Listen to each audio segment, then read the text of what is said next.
قبول ہوا میرے ساتھ۔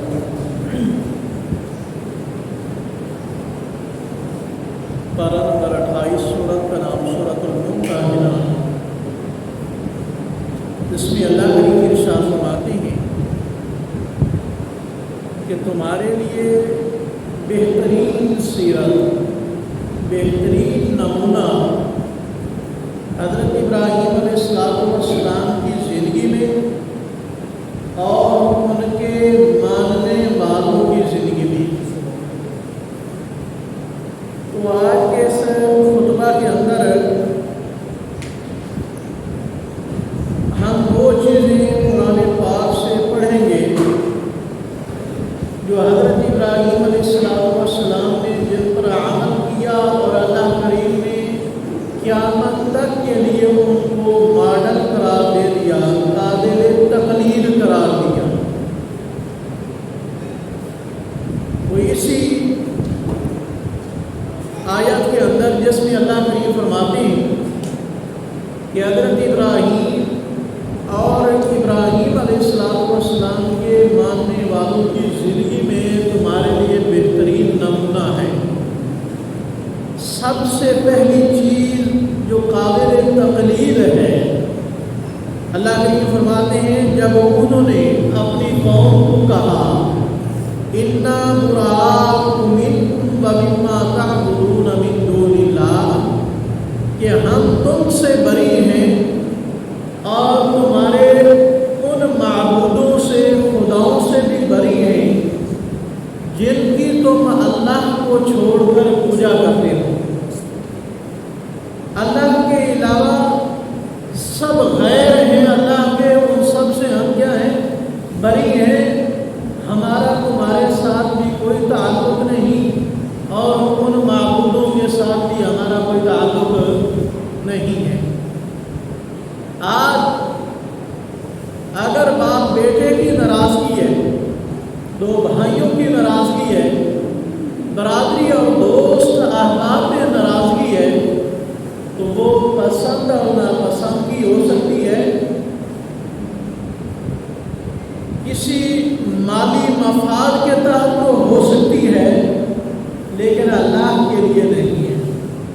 حضرت ابراہیم علیہ السلام اور ان کے ماننے والے اپنی قوم کا بائیکاٹ، مالی مفاد، اپنی خواہش، اپنی انا اور تکبر کی وجہ سے نہیں کر رہے، بلکہ اللہ کی توحید پر، اللہ کے لیے کر رہے کہ جب تک تم اللہ کے ساتھ بغاوت نہیں چھوڑتے، یہ شرک نہیں چھوڑتے، تب تک ہم تم سے کیا ہے؟ بری۔ اور کہتے ہیں کفرنا بکم وبدا بیننا وبینکم العداوۃ والبغضاء ابدا، ہم تمہارا انکار کرتے، ہمارے اور تمہارے درمیان دشمنی ہے، بغض ہے، اور ہمیشہ کے لیے ایک صورت میں، بے شک ہم آپس میں قوم ہیں، ہم رشتہ دار ہیں، ہم ایک علاقے کے رہنے والے ہیں، تب تک ہمارے اندر دشمنی، بغض، عداوت رہے گی، حتیٰ تؤمنوا باللہ وحدہ، حتیٰ کہ تم اللہ وحدہ لا شریک پر جب تک تم ایمان نہیں لاتے تب تک ہماری دشمنی برقرار رہے گی، ہماری عداوت برقرار رہے گی، بغض برقرار رہے گا۔ یہ بغض، یہ لڑائی، یہ عداوت کب ختم ہوگی؟ جب اللہ کی توحید آئے گی، جب ہم سارے کے سارے اللہ کے سامنے اپنی جبیں جھکانے والے بنیں گے، مشکل حالات میں، خوشی کی حالات میں، تنگی کی حالات میں، دکھوں میں، خوشیوں میں ہاتھ کس کے سامنے پھیلائیں گے؟ اللہ کے سامنے پھیلائیں گے، اللہ کے غیر کے سامنے نہیں پھیلائیں گے۔ کسی بزرگ، کسی ولی، کسی مخلوق، کسی درخت، کسی پتھر کے سامنے نہیں جھکیں گے، جھکیں گے تو صرف کس کے سامنے جھکیں گے؟ جب ہم سارے کے سارے اللہ کے سامنے جھکنے والے بن جائیں گے تو پھر ہمارے اندر کیا بات پیدا ہو جائے گی؟ محبت،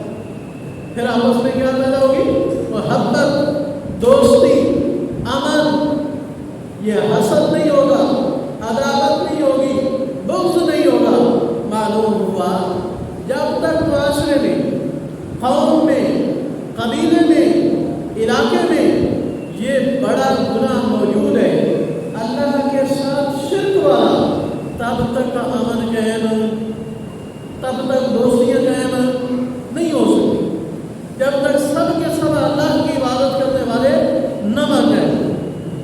تو اس چیز کو اللہ تعالیٰ نے ہمارے لیے کیا قرار دیا؟ قابل نمونہ، قابل تقلید، کہ تمہیں بھی کیا ہونا چاہیے؟ ایسے ہی ہونا چاہیے۔ الا قول ابراہیم لابیہ، مگر ایک بات آپ کے لیے قابل نمونہ نہیں ہے۔ حضرت ابراہیم علیہ السلام اپنے گھر سے دعوت کا آغاز کرتے ہیں، یہ نہیں پہلے دوسروں کو دعوت دی، اپنے گھر کو چھوڑ دیا، نہیں، ابتدا کہاں سے کی؟ گھر سے کی۔ گھر والے مانے یا نہ مانے یہ ایک الگ بات ہے۔ دعوت کا آغاز کہاں سے کرنا چاہیے؟ اپنے گھر سے۔ نیکی کا آغاز اپنی ذات سے، اپنے گھر سے کرنا چاہیے۔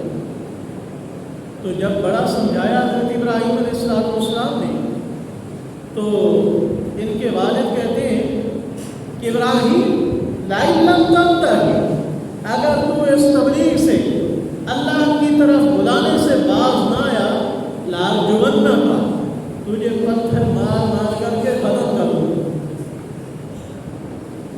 بالکل ختم کر دوں۔ باپ ہے، بیٹے کو کیا کہہ رہے؟ اللہ کی توحید کی دعوت دینا یہ جرم ہے، اور کوئی جرم نہیں ہے۔ تو حضرت ابراہیم علیہ السلام جاتے جاتے کیا کہتے ہیں؟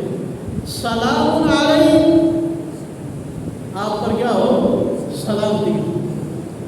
باپ کیا کہہ رہے؟ قتل کر دو۔ جرم کیا؟ اللہ کی دعوت دینا۔ اور بیٹا آگے سے کیا کہتے ہیں؟ ابا کے اوپر کیا ہو؟ سلامتی رہو۔ تو بھائی وہ سلام کو عام کریں، سلام کو کیا کریں؟ عام کریں۔ اور پھر حضرت ابراہیم آگے کہتے ہیں کہ ابا جان میں آپ کے لیے اللہ کے حضور معافی مانگتا رہوں گا کہ اے اللہ میرے ابا کو معاف کیجیے اور اسے ہدایت دیجیے، یہ دعا میں ہمیشہ کرتا رہوں گا۔ حضرت ابراہیم علیہ السلام کہتے ہیں یہ وعدہ کر کے۔ تو معلوم ہوا جب بھی ہم کسی کو دعوت دیتے ہیں، دین کی طرف بلاتے ہیں، نیکی کی طرف بلاتے ہیں، پھر دعوت دینے کے بعد اللہ کے حضور ہاتھ بھی پھیلائیں کہ اللہ میں نے تیری رضا کے لیے یہ دعوت کا کام کیا، میرے اس بھائی کو، میرے اس دوست کو، میرے اس بہن کو، میرے چچا کو، میرے فلاں کو، میرے فلاں کو، میں نے ان تک تیرا پیغام پہنچایا ہے، پروردگار انہیں معاف کرو اور انہیں ہدایت بھی دے۔ تو دعوت کے ساتھ ساتھ ان کے لیے کیا کرنا ہے؟ دعا بھی کرنا ہے۔ تو اللہ کریم سے دعا کرتے رہے۔ اور ایک وعدہ تھا والد کے ساتھ حضرت ابراہیم علیہ السلام کا، وہ پورا کرنے کے لیے ان کے اس دنیا سے جانے کے بعد بھی کیا کرتے رہے؟ دعا کرتے رہے۔ جب ان کے دنیا سے جانے کے بعد، مرنے کے بعد بھی دعا کرتے رہے، تو اللہ کریم نے منع کر دیا۔ اللہ کریم نے کیا کر دیا؟ منع کر دیا۔ پارہ نمبر 11 اور سورت کا نام سورہ توبہ۔ اللہ کریم ارشاد فرماتے ہیں وَمَا كَانَ اسْتِغْفَارُ إِبْرَاهِيمَ لِأَبِيهِ إِلَّا عَن مَّوْعِظَةٍ وَعَدَهَا إِيَّاهُ۔ حضرت ابراہیم علیہ السلام کا اپنے باپ کے لیے استغفار کرنا، معافی مانگنا، یہ ایک وعدہ کے تحت تھا۔ فَلَمَّا تَبَيَّنَ لَهُ، جب ان کے لیے یہ بات واضح ہو گئی، أَنَّهُ عَدُوٌّ لِلَّهِ تَبَرَّأَ مِنْهُ، کہ ان کا باپ اللہ کا دشمن ہے۔ اللہ کا کیا ہے؟ دشمن ہے۔ اور اسی دشمنی کی حالت میں وہ اس دنیا سے گیا ہے، اسے کلمہ نصیب نہیں ہوا۔ جب یہ یقین ہو گیا، تبرأ منہ، انہوں نے برات کا اعلان کر دیا، دعا مانگنا بھی کیا کر دی؟ ختم۔ معلوم ہو چاہے کوئی جتنا قریبی رشتہ دار، جس کے ساتھ جتنا واسطہ اور تعلق ہو، اگر معلوم ہو گیا ہے کہ اس کی موت کفر پر ہے، شرک پر ہے، پھر اس کے لیے دعائے مغفرت نہیں کر سکتے۔ اس سے پچھلی آیت کے اندر فرماتے ہیں ما کان للنبی والذین آمنوا، نہیں ہے جائز کسی نبی کے لیے اور کسی ایمان والے کے لیے ان یستغفروا للمشرکین، کہ وہ مشرکوں کے لیے دعائے مغفرت کریں، ولو کانوا اولی قربی، اگرچہ وہ قریبی رشتہ دار ہوں، بعد ما تبین لہم، بعد اس کے کہ انہیں اس بات کا یقین ہو جائے، یہ بات واضح ہو جائے کہ وہ دوستی ہیں، ان کی موت ایمان پر نہیں ہوئی بلکہ شرک اور کفر پر ہوئی۔ اللہ کریم ارشاد فرماتے ہیں کہ حضرت ابراہیم علیہ السلام تمہارے لیے کیا ہیں؟ قابل نمونہ ہے، ان کے ماننے والے تمہارے لیے کیا ہے؟ قابل نمونہ ہے۔ اور یہ باتیں کرنے کے بعد حضرت ابراہیم علیہ السلام اور ان کے ماننے والے کیا کہتے ہیں؟ ربنا علیک توکلنا والیک انبنا، اے ہمارے پروردگار ہم تجھ پر ہی بھروسہ کرتے ہیں، ہمارا توکل تیرے اوپر ہی ہے، والیک انبنا، جتنے مشکل حالات جیسے حالات ہم تیری طرف ہی رجوع کرتے ہیں، ہم تجھ سے مانگتے ہیں، والیک المصیر، اور ہم تیری ہی طرف لوٹ کر جاتے ہیں۔ یہ باتیں ہمارے لیے کیا ہیں؟ قابل نمونہ ہے۔ ایک اور بات کہ علم آنے کے بعد عمل کیا جائے، علم آنے کے بعد دعوت دی جائے، بغیر علم کے عمل بھی قابل قبول نہیں اور دعوت بھی قابل قبول۔ آپ کسی کو نماز کی دعوت دے رہے ہیں، ہر بھائی نماز پڑھے، بھائی نماز پڑھے، وہ کہے مجھے نماز سکھاؤ، آپ کو نہ آتی ہو، پھر کیا بنے گا؟ یہاں بہت سارے لوگ میں نے یاد دیکھے، کثیر تعداد میں ایسے ہیں جو آج کل یہ ایک بہت بڑا فتنہ چل اٹھا ہے کہ علماء کو نشانہ بنایا جاتا ہے، ان کی کردار کشی کی جا رہی ہے، ان سے عوام کو متنفر کیا جا رہا ہے۔ اچھا بھائیو، یہ بتلائیں کہ اگر علماء سے ہم دور ہو جائیں ہمیں دین کون سکھائے گا؟ سرجری کرنے والے، آپریشن کرنے والے، دوائیاں دینے والے اچھے ڈاکٹروں کو اگر ہم مار دیں، ان کا بائیکاٹ کر دیں، عوام کا علاج کون کرے گا؟ کسائی کرے گی؟ کون کرے گا؟ ہم فیکٹریاں بند کر دیں، ان کے ماہر بند کر دیں، تو آپ کی یہ چیزیں کہاں سے ہیں؟ کون بنائے گا؟ پھر آپ کو غیروں کا محتاج ہونا پڑے گا۔ تو بھائیو، جب اللہ کی نازل کتاب کہتی ہے کہ علماء اللہ سے کیا ہیں؟ ڈرنے والے ہیں، یہ ایک الگ بات ہے کہ غیر عالم کو آپ نے عالم سمجھ لیا اور اس میں کچھ حرکات اور جاہلانہ باتیں دے کر کے آپ دوسروں سے بھی متنفر ہو گئے۔ اس قسم کے بہت سارے ڈاکٹر بھی ہوتے ہیں کہ آپ سارے ڈاکٹروں سے بری ہو جاتے ہیں کہ ہمارا ان کے ساتھ کوئی تعلق نہیں، آج کے بعد ہم نے کوئی دوائی نہیں دی۔ ایسے عطائی موجود ہوتی، اسی طرح صوبے میں عطائی موجود ہے۔ جگہ جگہ پہ قرآن پاک میں آیا ہے کہ ہم نے کتاب نازل کی اور پیارے پیغمبر صلی اللہ علیہ وسلم اس کتاب کو سکھلانے والے ہیں، اور نبی پاک صلی اللہ علیہ وسلم ارشاد فرماتے ہیں میں معلم اور استاد بنا کر بھیجا گیا ہوں، سیکھنے سے یہ کام آئے گا۔ تو بات چل رہی تھی کہ علم آنے کے بعد تبلیغ بھی کی جائے اور عمل بھی کیا جائے۔ علم آنے کے بغیر اگر عمل بھی کرو گے اور تبلیغ بھی کرو گے تو گمراہی اور فتنے کا کیا ہے؟ خطرہ موجود ہے۔ کسی کام کو سیکھنے کے بغیر کیا جائے تو اس میں خرابی آئے گی، تو اس کے لیے ہمارے لیے رہنمائی موجود ہے قرآن پاک اور نبی پاک صلی اللہ علیہ وسلم کے فرامین، آپ کے قول، نبی پاک صلی اللہ علیہ وسلم کی سنہرے باتیں، حدیث پاک ہمارے لیے کیا ہے؟ موجود ہے۔ حضرت ابراہیم علیہ السلام اپنے والد کو کہتے ہیں یا ابتی انی قد جانی من العلم، اے اباجان میرے پاس علم آ چکا ہے، آپ کے پاس علم نہیں ہے۔ ما لم یاتی کا وہ علم میرے پاس آیا ہے جو آپ کے پاس نہیں ہے۔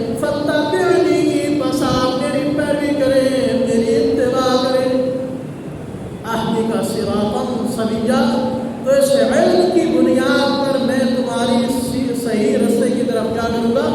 رہنمائی کروں گا۔ حضرت ابراہیم علیہ السلام کی یہ بات ہمارے لیے قابل تقلید ہے، ہمارے لیے نمونہ ہے کہ اللہ کے حضور قیامت والے دن عذاب سے بچنے کی کیا کی جائے؟ دعا کی جائے۔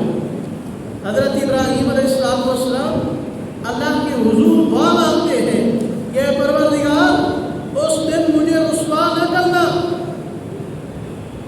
اس دن مجھے رسوا نہ کرنا۔ یوم لا ینفع مال ولا بنون، جس دن نہ مال فائدہ دے گے اور نہ اولاد فائدہ دے گی، نہ بیٹے فائدہ دے گی۔ اور ساتھ ساتھ جنت کی دعا بھی کرنا، وَجَعَلْنِي مِن وَرَثَةِ جَنَّةِ النَّعِيمِ، نعمتوں والی جنت کا مجھے کیا بنائیے؟ وارث بنائیے۔ حکمت کی دعائیں مانگنا، اور یہ دعا مانگنا کہ پروردگار میرے مرنے کے بعد میرا حشر، میرا حساب کتاب، میرا اٹھنا بیٹھنا نیک لوگوں کے ساتھ کرنا۔ وَأَلْحِقْنِي بِالصَّالِحِينَ، کہ مجھے کن کے ساتھ ملانا؟ نیک لوگوں کے ساتھ ملانا، صالحین کے ساتھ ملانا۔ اور یہ دعا مانگنا کہ پروردگار میری زبان سے ہمیشہ سچ نکلے، یہ ہمارے لیے کیا ہے؟ قابل نمونہ ہے۔ اللہ کریم ارشاد فرماتے ہیں ابراہیم علیہ السلام کی زندگی اور ان کے ماننے والوں کی زندگی تمہارے لیے بہترین کیا ہے؟ نمونہ ہے۔ وَجَعَلْنِي لِسَانَ صِدْقٍ فِي الْآخِرِينَ، میری زبان پہ کیا رہے؟ سچ رہے، اور میرے جانے کے بعد بھی یہ سچ کیا رہے؟ قائم رہے۔ اور حضرت ابراہیم علیہ السلام کی یہ بات بھی قابل تقریر ہے کہ اللہ تعالیٰ کا تعارف اس انداز سے کرایا جائے، لوگوں کو عقلی دلائل کی بنیاد پر کرایا جائے، مشاہدات پر کرایا جائے کہ ہر ایک بندے کو کیا آ جائے؟ سمجھ آ جائے۔ حضرت ابراہیم علیہ السلام اپنی قوم کو کہتے ہیں کہ تم ان کی پوجا کیوں کرتے ہو؟ وہ کہتے ہیں ہم ان کی پوجا اس لیے کرتے ہیں کہ ہمارے باپ دادا ان کی پوجا کرتے تھے، ہم اس لیے ان کے سامنے مجادر اور ملنگ بن کر کے بیٹھے رہتے ہیں۔ تو حضرت ابراہیم علیہ السلام نے کیا کہتے ہیں؟ تمہارے پہلے بھی کیا تھے؟ گمراہ تھے۔ تمہارے پہلے بھی کیا تھے؟ گمراہ تھے۔ اگر تم سچے ہو تو یہ تم ان کو بلاتے ہو، جواب کیوں نہیں دیتے؟ نفع نقصان کیوں نہیں دیتے؟ آؤ میں تمہیں بتلاتا ہوں، میں ان کا کیا ہوں؟ دشمن ہوں۔ میں ان سے محبت کرنے والا، اور جن کی تم پوجا کرتے ہو میں ان سے محبت کرنے والا نہیں ہوں، میں ان کا دشمن ہوں۔ الا رب العالمین، مگر میری دوستی ہے تو کس سے ہے؟ جو تمام جہانوں کا کیا ہے؟ رب ہے۔ الذی خلقنی فہو یہدین، رب وہ ہے میرا معبود وہ ہے جس نے مجھے پیدا کیا اور میری صحیح رہنمائی کی۔ اب اتنی بات کو ہر بندہ مانتا ہے، اتنی بات تو کیا ہے؟ ہر بندہ مانتا ہے، ہر فرقے کا بندہ مانتا ہے، ہر مذہب کا بندہ مانتا ہے کہ ہمیں پیدا کس نے کیا۔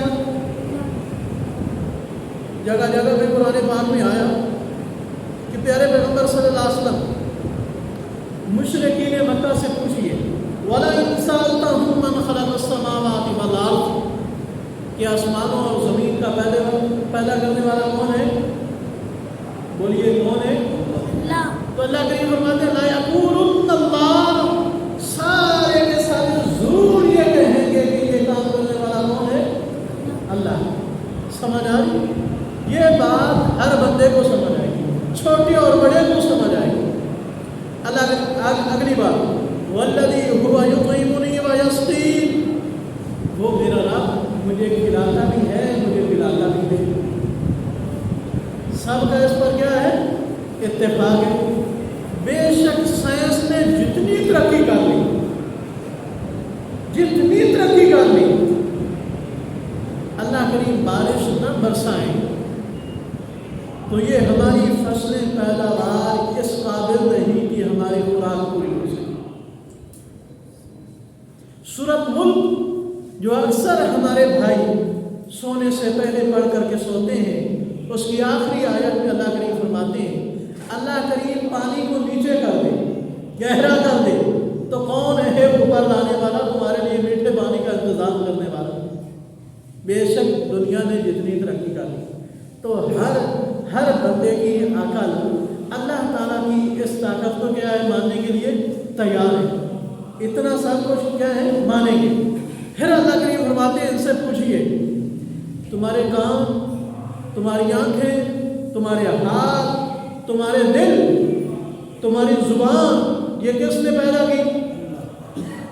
یہ سب مانیں گے؟ کسی کو کوئی اختلاف ہے؟ چاہے کسی مسئلہ کے ساتھ تعلق رکھنے والا ہے، سارے کے سارے مانیں گے۔ اللہ کریم ارشاد فرماتے ہیں کہ سارے اقرار کریں گے۔ پھر اللہ کریم کہتے ہیں فَأَنَّىٰ تُؤْفَكُونَ فَأَنَّىٰ يُؤْفَكُونَ، پھر کیسے یہ لوگ دھوکہ کھا گئے اور مجھے چھوڑ کر کے غیروں کے سامنے سجدہ ریز ہو گئے؟ کہاں سے انہیں غلطی آ گئی؟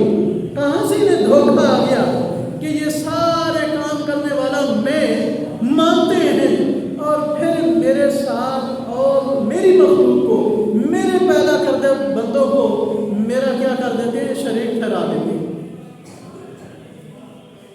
حضرت ابراہیم علیہ السلام آگے کہتے ہیں وَإِذَا مَرِضْتُ فَهُوَ يَشْفِينِ، جب میں بیمار ہوتا ہوں تو مجھے شفا کون دیتا ہے؟ اللہ دیتا ہے۔ کوئی آدمی بیمار ہو جائے تو ہم اس کی دوائی لیں گے، ڈاکٹر کے پاس لیں گے، حکیم کے پاس لیں گے، سنیاسی کے پاس جائیں گے، ایلوپیتھک لیں گے، ہومیوپیتھک لیں گے، یونانی لیں گے اور مفرد اعضاء والے لیں گے، ہر قسم کی طب استعمال کریں گے اور پھر ہر دم کرنے والے کے پاس جائیں گے، ہر تعویذ دینے والے کے پاس جائیں گے، ہر اس جگہ پر جائیں گے جہاں کی مٹی اور پانی مشہور ہے، ہو سکتا ہے وہاں سے شفا مل جائے۔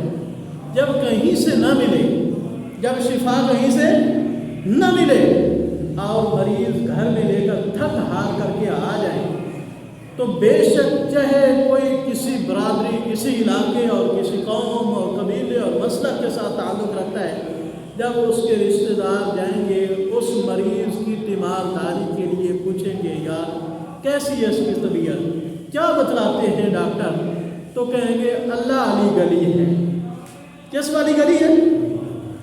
اللہ والی گلی ہے۔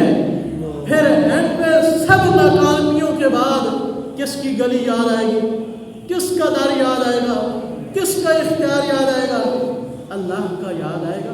تو پہلے تندرستی کے عالم میں، ہوش و حواس کے عالم میں، اللہ کی رحمتوں کے عالم میں یہ کیوں نہیں اقرار کرتے یہ سب کچھ کرنے والا کون ہے؟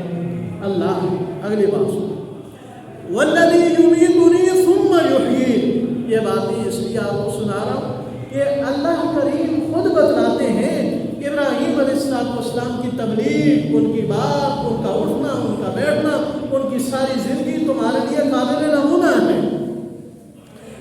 حضرت ابراہیم کہتے ہیں میں اللہ کی پوجا اس لیے کرتا ہوں، میرا رب اللہ ہے اس لیے کہ وہی مجھے موت بھی دے گا، اسی نے مجھے کیا ہے زندگی بھی دی ہے، وہی مجھے دوبارہ زندہ بھی کرے گا۔ اچھا جی، نہیں مانا کہ شفا دینے والا اللہ ہے، نہیں مانا، دوائیاں لیتے رہے، کبھی ٹھیک ہو گیا، کبھی بیمار ہو گیا، اسی عالم میں نہیں ایک مرتبہ بھی نہیں کہا کہ اللہ ٹھیک کرتا ہے۔